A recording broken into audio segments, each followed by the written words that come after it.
Breaking news, Chelsea manager Enzo Maresca ameconfirm kwamba mchezaji Cole Palmer alipata setback katika recovery yake baada ya kuvunjika kidole akiwa nyumbani akiwa ana recover kutoka katika groin injury ambayo imemweka nje zaidi, na mchezaji Cole Palmer atakuwa nje kwa zaidi ya mechi 3 ama wiki 2 zijazo, na hivi basi ni kumaanisha kwamba atakosa mechi ya Burnley, akose mechi ya Barcelona na vile vile akose mechi ya Arsenal, na hivyo basi Cole Palmer atakuwa nje kwa muda wa zaidi ya wiki 2. Na upande mwingine ni kwamba Barcelona wamesema kwamba Rafinha amerejea katika mazoezi na huenda akacheza katika mechi yao ya weekend, na huenda pia atacheza katika mechi yao dhidi ya Chelsea. Alafu pia vile vile wamesema kwamba Pedri anapigania wini. Hansi Flick amesema kwamba Pedri anapambana kuweza kurejea katika mechi ya Chelsea dhidi ya Barcelona. Alafu kwingine ni kwamba timu ya Manchester United, kocha Ruben Amorim amesema kwamba mchezaji na mzungumzia Benjamin Sesko atakuwa nje kwa extended period, na itakuwa tunaangalia extended period hii ni ya muda gani.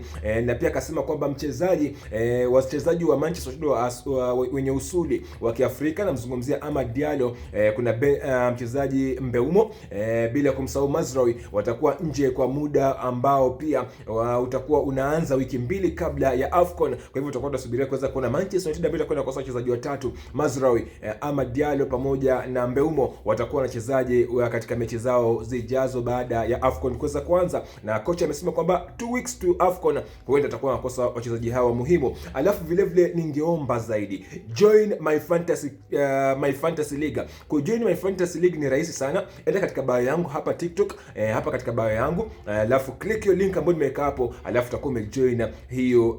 Ukiclick your link, install your app, alafu create team yako pale kwenye fantasy, utakuwa umejoin bila shaka yote hiyo league yangu ya fantasy. Kwa hivyo sema nami na tusemezane zaidi na zaidi na zaidi. Vunilo kwa Sweep Premier League Spark.